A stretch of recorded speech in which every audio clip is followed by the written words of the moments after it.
ये है guys Apple का सबसे सस्ता 5G आईफोन 12 और पिछले कुछ दिनों से इस फोन को मैं अपना प्राइमरी डिवाइस यूज कर रहा हूँ। दोनों सिम मैंने अपनी इस फोन के अंदर रखी हुई हैं और इस फोन को यूज करने के बाद अभी 2025 में मेरा क्या एक्सपीरियंस रहा है वो आपके साथ शेयर करूंगा, क्योंकि काफी लोग कमेंट सेक्शन में पूछते हैं कि आईफोन 12 अभी लेना सही है या फिर नहीं। क्योंकि आईफोन 12 की बात करें रिफर्बिश्ड मार्केट में ये 22 से 25,000 के आसपास मिल जा रहा है और सेकंड हैंड की बात करें तो वो भी इसी प्राइस के आसपास मिल जा रहा है। तो काफी लोग सोचते हैं कि एक आईफोन लेते हैं, 5G आईफोन लेते हैं, आईफोन 12 एक अच्छी ऑप्शन है। रियलिटी बताता हूँ गाइस, आईफोन 12 की कुछ चीजें सुनकर आप भी शॉक होने वाले हो, क्योंकि ये फोन भाई कुछ तो डिफरेंट है इसमें। क्योंकि इस रेंज में काफी सारे एंड्रॉइड फोन्स भी आते हैं, तो आईफोन लिया जाए या फिर एंड्रॉइड। सबसे पहले मैं आपको बता देता हूँ, इस फोन से पहले मैं आईफोन 16 प्रो मैक्स और एक सैमसंग S25 अल्ट्रा, ये दोनों मेरे प्राइमरी डिवाइस रहे हैं। इतने बढ़िया flagship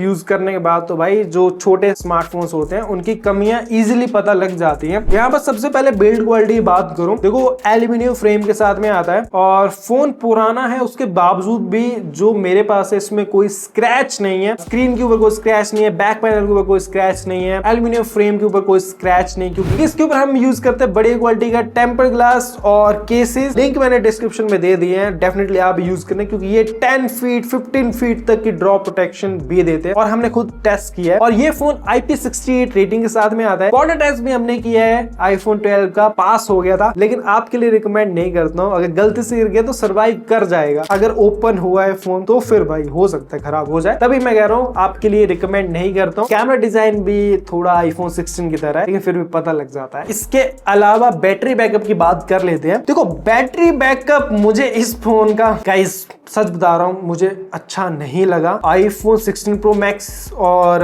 Samsung S25 ultra use करने के बाद तो किसी भी एंगल से मुझे इसका बैटरी बैकअप अच्छा नहीं लग रहा था। और मैं आपको दिखा देता हूँ बैटरी हेल्थ है इसकी 79%, सर्विस लिखा हुआ आ चुका है। बैटरी चेंज करवाना ही पड़ेगी तो करवाएंगे और उसके ऊपर वीडियो लेकर आएंगे। बैटरी का सोल्यूशन सिर्फ एक ही मिला मुझे, वो है एक अच्छा पावर बैंक। सबसे पहले मैं आपको बता देता हूँ अच्छा पावर बैंक मैं क्यों कह रहा हूँ, क्योंकि मैंने बहुत सारे पावर बैंक ट्राई किए हैं। फॉर एग्जाम्पल एक 20,000 mAh का ये पावर बैंक है, लेकिन ये आप देख सकते हो ये फूल गया है और इसके ऊपर मैंने टेपिंग रखी है और ये ब्लास्ट हो सकता है। फोन की बैटरी हेल्थ भी डैमेज होती है इनकी वजह से। और एक एप्पल का भी है ये मैक्सेफ, लेकिन इससे मैं डिवाइस को मल्टीपल टाइम चार्ज नहीं कर पाता हूँ, ट्रैवलिंग के टाइम दिक्कत देता है। तो एक सोल्यूशन मुझे मिला, सबसे अच्छा पावर बैंक मैंने ढूंढा काफी रिसर्च करने के बाद, ये है ड्यूरासेल की तरफ से आता है। 20,000 mAh का पावर बैंक है और इस पावर बैंक की अगर मैं बात करूं तो ये सेफ्टी भी देता है और फीचर्स भी देता है। सबसे पहले बात करते हैं इस पावर बैंक की डिजाइन की। बहुत स्लिम बॉडी के साथ में आता है, लाइट वेट है और इतना कॉम्पैक्ट है कि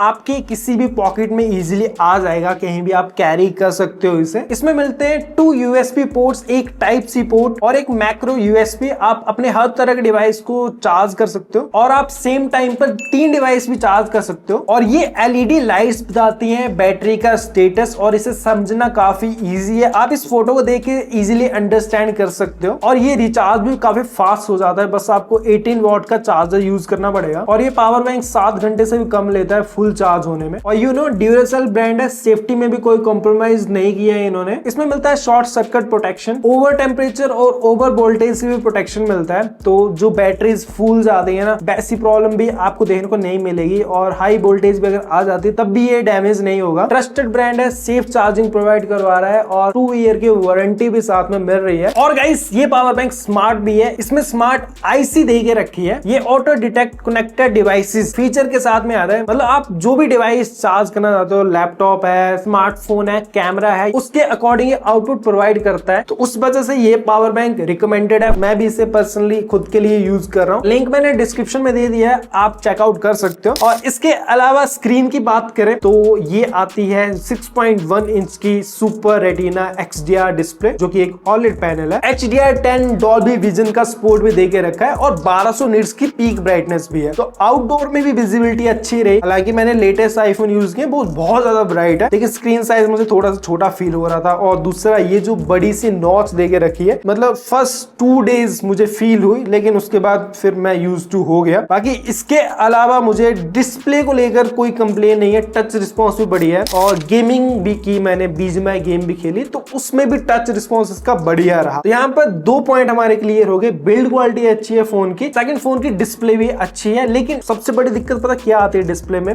60 हर्ट्ज का रिफ्रेश रेट। एंड्रॉइड स्मार्टफोन 15,000 के भी, इवन 10-12,000 में भी हमें 120 हर्ट्ज की डिस्प्ले मिल जाती है, लेकिन इसमें 60 हर्ट्ज की डिस्प्ले है। स्टार्टिंग में तो बहुत फील हो रहा था, थोड़ा स्लो लग रहा था, लैगी लग रहा था, क्योंकि 120 हर्ट्ज यूज किया ना उस वजह से, लेकिन फिर आदत पड़ गई। तो यहाँ पर गेमर्स के लिए रिकमेंडेड नहीं है फोन, क्योंकि एंड्रॉइड स्मार्टफोन्स आपको मिल जाएंगे इस रेंज में जो कि आपको 120 FPS देते हैं। Even CMI phone by Nothing भी आता है, उसमें 120 FPS मिल जाते हैं, वो तो 15,000 के अंदर आ जाता है फोन, यहाँ पर मैं जरूर कहूंगा। लेकिन 60 FPS ये दे रहा था कंसिस्टेंट गेमिंग परफॉर्मेंस की मैं बात करूं। और फोन में दिक्कत एक और है, फोन होता है हीट, और हीट होने की वजह से आउटडोर में ब्राइटनेस डिम कर देता है, और ये चीज इंडोर भी होती है जब आप हाई परफॉर्मेंस वाला टास्क करते हो। फॉर एग्जांपल आप फोन में वीडियो एडिटिंग कर रहे हो, 4K में आपने रिकॉर्ड किया, उसे आप एडिट कर रहे हो, तब भी ये थोड़ा हीट हो जाता है, ब्राइटनेस ड्रॉप कर देता है। लेकिन उसमें भी इतनी दिक्कत नहीं आएगी जब आप गेमिंग करोगे, कोई हैवी गेम खेलो, तब ये ब्राइटनेस डिम कर देता है। तो हीट होने की प्रॉब्लम का सोल्यूशन मैंने ढूंढ के रखा है, जो कि स्मार्टफोन कूलर है। अगर मैं इसे लगा देता हूं अपने फोन की बैक साइड में, तो आउटडोर में ज्यादा देर तक मैं वीडियो रिकॉर्ड कर सकता हूं, गेमिंग भी मैं कंसिस्टेंट कर पाता हूं, 60 FPS प्रॉपर दे पाता है अगर इसका प्रोसेसर हीट नहीं होता है। बाकी रही बात स्पीकर्स की, माइक क्वालिटी की, स्पीकर्स बढ़िया परफॉर्म कर रहे हैं। पुराना है फोन तो माइक थोड़ी सी प्रॉब्लम दे रहा है, क्योंकि डस्ट चली जाती है फोन के अंदर। तो इसका भी एक सोल्यूशन है, एक सॉफ्ट ब्रश होता है, उससे साफ करो, फिर प्रॉब्लम सॉल्व हो जाती है। और मैंने वो ही किया था और प्रॉब्लम मेरी सॉल्व हो गए थे। तो प्रॉब्लम्स के साथ में मैं आपको सोल्यूशन भी बता रहा हूँ, आपका क्या सोल्यूशन है। तो ये चीजें हैं इस iPhone 12 के बारे में। इसके अलावा मोस्ट इंपॉर्टेंट इसकी कैमरा की बात करते हैं। देखो इसका कैमरा मुझे अभी भी काफी अच्छा लगा, लेकिन लेटेस्ट मॉडल्स के कंपैरिजन में काफी कम है। जैसे लो लाइट परफॉर्मेंस उनके कंपैरिजन में कम है, एक्शन मोड नहीं मिलता है, सिनेमैटिक मोड नहीं मिलता है, बहुत सारी चीजें मैं मिस कर रहा था। लेकिन फिर भी मैं कहूँ कि एंड्रॉइड स्मार्टफोन्स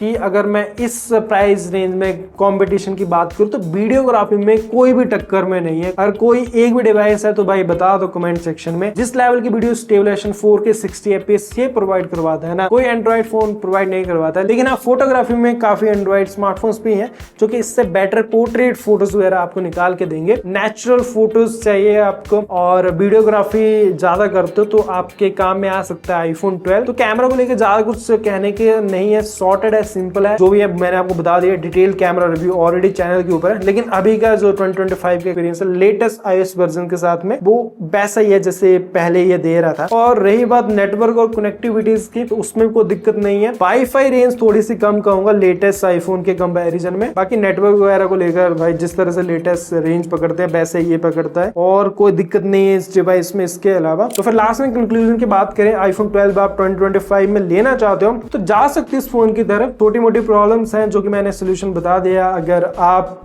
ये चीजें करते हो, जैसे मैंने बताया इस फोन की बिल्ड क्वालिटी, टेम्पर ग्लास मैंने इसलिए रिकमेंड किया था क्योंकि इस फोन में आती है सेरेमिक शील्ड, बहुत इजीली स्क्रैचेस आते हैं, तो अच्छा टेम्पर ग्लास आपको लगाना पड़ेगा। फोन को अच्छे से मेंटेन करने के लिए अच्छा केस आपको लगाना पड़ेगा। हीटिंग का लेकर एक इशू है तो फिर आपको एक स्मार्टफोन कूलर यूज करना पड़ेगा। बैटरी बैकअप को लेकर भी प्रॉब्लम थोड़ा देता है तो फिर एक पावर बैंक यूज करना पड़ेगा। तो ये सारे सोल्यूशन है। iPhone लेना है आपने पुराना तो फिर भाई ये सारी चीजें आपको करना पड़ेगी फॉर बेस्ट एक्सपीरियंस। तो फिर यही थी हमारे आज की वीडियो, ये था हमारा रिव्यू iPhone 12 का 2025 में। खुद मैंने पर्सनली यूज किया है और अब मैं iPhone 11 यूज कर रहा हूँ और आपको दिखा देता हूँ। दोनों की दोनों सिम मेरी इसी डिवाइस में। देखो करना पड़ता है आपके लिए और मैं खुद कर रहा हूँ, अपनी टीम पर भी नहीं छोड़ा है, मैं खुद एक्सपीरियंस आपके साथ शेयर कर रहा हूँ। तो फिर एंड में मैं यही कहूंगा, वीडियो को लाइक कर देना, शेयर कर देना, चैनल को सब्सक्राइब कर देना। छोटी मोटी गलतियां हमसे भी होती रहती हैं तो उनके लिए क्षमा करना। नेक्स्ट वीडियो में मिलते हैं, बाय बाय।